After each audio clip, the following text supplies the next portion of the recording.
वो बहुत समझदार और जागरूक हैं। बहुजन समाज पार्टी को जितनी जरूरत आकाश आनंद जी की है, उससे ज्यादा जरूरत भारतीय जनता पार्टी को। अभी आपने अखिलेश यादव को सुना। यही है उत्तर प्रदेश की राजनीति की तासीर। और 2027 में जो चुनाव परिणाम आएंगे वह तय है, वह आना ही है, उसे कोई रोक नहीं पाएगा, क्योंकि परिणाम जो होगा वह तो आएगा ही। और जनता जो परिणाम लाना चाहती है वह जनता जो बहुसंख्यक में हो, परिणाम तो बहुसंख्यक जनता का ही सामने आता है और पक्ष विपक्ष उसी पर तैयार होता है। 2027 में भी जो चुनावी परिणाम आएंगे उसका परिदृश्य एकदम सामने साफ दिख रहा है। इसको कुछ लोग मानेंगे और कुछ लोग नहीं मानेंगे। हो सकता है आपसे जो मिले वह नहीं मानने वाले हो, लेकिन मैं आगे विश्लेषण जो किया हूँ उसको सुन लीजिए और आप मान जाएंगे कि परिणाम तो इसी के इर्द गिर्द आएंगे। और मैं एक चीज और स्पष्ट कर दूं कि समय बाकी है 2027 के चुनाव में, लेकिन अगर कोई बहुत उथल पुथल नहीं हुआ तो परिणाम यही आना है। ध्यान से सुन लीजिए। उत्तर प्रदेश 2027 सत्ता की जगह अब कितनी कठिन। उत्तर प्रदेश की राजनीति अब उस मोड़ पर पहुंच चुकी है जहां सिर्फ धर्म या विकास के नारे से जीतें नहीं होती।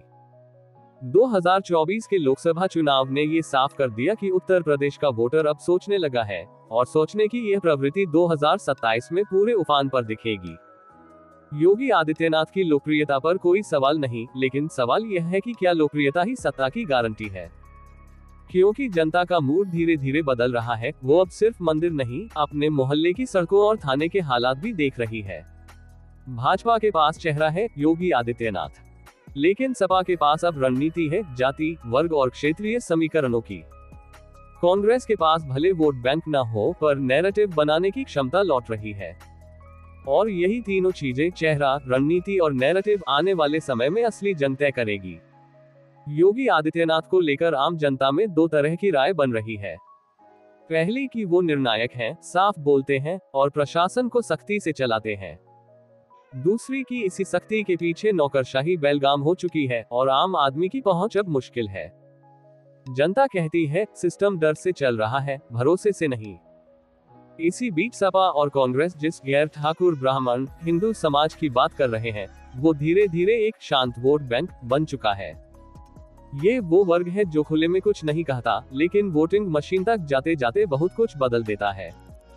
2024 में यह वर्ग भाजपा से थोड़ा खिसका, 2027 में यही वर्ग भाजपा की हार या जीत तय करेगा। बसपा की चुप्पी को बहुत लोग खत्म मानते हैं, लेकिन उत्तर प्रदेश की राजनीति में मायावती की गैरहाजिरी भी एक फैक्टर है। उनका वोट बैंक अब दिशाहीन है, और ये दिशाहीनता अगर सपा की ओर जाती है तो भाजपा की मुश्किलें बढ़ेंगी। पर अगर भाजपा अपने पुराने कोर वोटर को फिर से धार्मिक एजेंडे से जोड़ पाए तो मुकाबला बराबरी का हो जाएगा। लेकिन सबसे बड़ा सवाल अभी भी यही है, क्या 2027 का चुनाव योगी बनाम अखिलेश होगा या जनता बनाम सिस्टम? क्योंकि जनता के मन में अब सवाल सिर्फ मंदिर या मजार का नहीं, बल्कि महंगाई, नौकरी और भ्रष्टाचार का भी है। लखनऊ के गलियारों में कहा जा रहा है, अगर भाजपा ने इस बार अपनी छवि को ठाकुर और ब्राह्मण तक सीमित रहने दिया तो 2027 में जनता का मूड भक्ति से ज्यादा बेकारी के मुद्दे पर झुक जाएगा। राजनीतिक गलियारों में एक नई चर्चा भी है, भाजपा 2027 में जीत भी गई तो वो जीत 2029 के लोकसभा चुनाव तक टिकेगी या नहीं, इसकी गारंटी कोई नहीं दे सकता। क्योंकि सत्ता में लगातार रहना जितना सुखद दिखता है, जनता के लिए उतना ही बोझिल भी बनता जा रहा है। जनता को अब सत्ता से ज्यादा संवाद चाहिए, और यही संवाद अगर विपक्ष ने पकड़ लिया तो 2027 से पहले ही 2029 का रास्ता तय हो जाएगा। अब अपनी टोन में विश्लेषण सुनिए। उत्तर प्रदेश में 2027 में आखिर किसकी सरकार बनेगी? अब जब बिहार में चुनाव की तारीख आ गई है तो इसे टटोलना जरूरी है। बिहार चुनाव का परिणाम चाहे जो आए, और बिहार चुनाव परिणाम का असर उत्तर प्रदेश के 2027 के चुनाव पर चाहे जो पड़े। उत्तर प्रदेश का चुनाव परिणाम 2027 का भारत के लोकसभा चुनाव 2029 में निश्चित प्रभाव डालेगा। उत्तर प्रदेश की ताजा हालत यह है कि मुख्यमंत्री योगी आदित्यनाथ अपने चरम पर है। हिंदूवादी राजनीति के भारतीय पटल देश में योगी आदित्यनाथ का कद नरेंद्र मोदी से बड़ा हो गया है, ऐसा कहने वाले काफी तादाद में है। इसके उलट उत्तर प्रदेश में योगी आदित्यनाथ हिंदुओं के ठाकुर, ब्राह्मण, बनिया और लाला यानी श्रीवास्तव जातियों में लोकप्रिय है। इन 4 जातियों के अलावा जो हिंदू जनमानस है उसमें योगी आदित्यनाथ संपूर्ण रूप से लोकप्रिय नहीं है। इन 4 जातियों का अति समर्थन भी बाकी हिंदू जातियों का योगी आदित्यनाथ और भाजपा से दूरी बढ़ाने में सहायक का काम लगातार कर रहा है। इसकी बानगी 2024 के लोकसभा चुनाव में दिख भी चुका है। भाजपा लोकसभा की दृष्टि से उत्तर प्रदेश में दूसरे नंबर की बनी हुई है। 2024 के बाद ये दूरी और बढ़ी है या घटी है, इस पर सबके अलग अलग दावे हो सकते हैं। सही उत्तर तो 2027 का चुनाव परिणाम ही बताएगा। उत्तर प्रदेश में धर्म का ठेका लिए यही 4 जातियां ठाकुर, ब्राह्मण, लाला और बनिया ही हर चट्टी चौराहे पर दिखती है, और यही वातावरण ही भाजपा को सरकार में आने से 2027 में बाधक बन सकता है या बनेगा। इस वातावरण से अन्य जातियां समझती है कि धर्म का मतलब यही लोग हैं, फिर हम क्या धार्मिक नहीं है। इस वातावरण को योगी आदित्यनाथ सपा के मुखिया अखिलेश यादव व समाजवादी पार्टी पर लगातार आक्रामक होकर सपा को अधार्मिक बनाने के चक्कर हिंदू जनमानस के एक वर्ग विशेष को लगातार दूर ही करते नजर आते हैं। उत्तर प्रदेश के मुख्यमंत्री योगी आदित्यनाथ का अधिकांश बयान राजनीतिक न होकर आक्रामक होता है, जो इन 4 जातियों ठाकुर, ब्राह्मण, लाला व बनिया को छोड़कर अन्य किसी भी जाति को अच्छा नहीं लगता। दूसरी तरफ योगी आदित्यनाथ का प्रशासनिक अधिकारियों पर और सरकारी कर्मचारियों पर कोई पकड़ नहीं है। परिणाम धरातल पर उत्तर प्रदेश की जनता भ्रष्टाचार की शिकार लगातार बन रही है और रिश्वतखोरी से जूझ रही है। उत्तर प्रदेश सरकार द्वारा जो अच्छे कार्य हो रहे हैं उसका 10 गुना प्रचार हो रहा है। यह अति प्रचार भी इन 4 जातियों के अलावा किसी और के गले से नीचे आराम से उतर नहीं रहा। उत्तर प्रदेश में बसपा भी है और कांग्रेस भी है।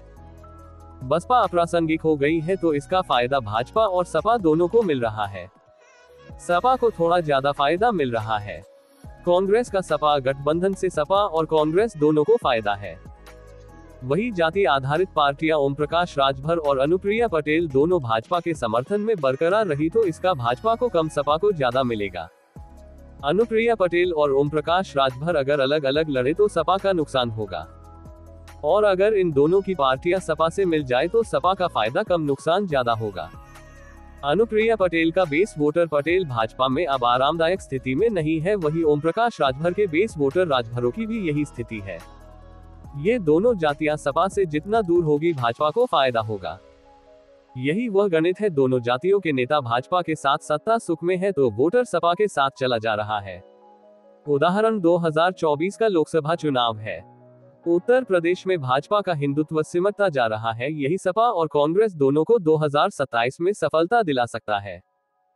और इसे सिमटते हिंदुत्व को समेटने के चक्कर में भाजपा के रणनीतिकार और खुद योगी आदित्यनाथ लगातार बयानों में अभी तक अपरिपक्वता ही दिखा रहे, और यही स्थिति उत्तर प्रदेश में भाजपा की कमजोरी साबित हो सकती है। उत्तर प्रदेश में भाजपा फिसली से 2029 का लोकसभा चुनाव निश्चित ही कांग्रेस हश्र की शुरुआत भाजपा की भी शुरू हो सकती है। लखनऊ से लेकर दिल्ली सत्ता का हठयोग भी जनता जनार्दन में घुटन की वातावरण के निर्माण में सहायक हो रहा। अंत में सवाल यही है, क्या योगी आदित्यनाथ अपने 4 जातीय स्तंभों से बाहर निकलकर एक समग्र हिंदू नेतृत्व बन पाएंगे, या 2027 वो साल होगा जब उत्तर प्रदेश में सत्ता की राजनीति एक नए चेहरे और नई भाषा की तलाश शुरू करेगी। समय ज्यादा दूर नहीं है, लेकिन इस बार फैसला जनता देगी, और जनता अब पहले जैसी नहीं रही।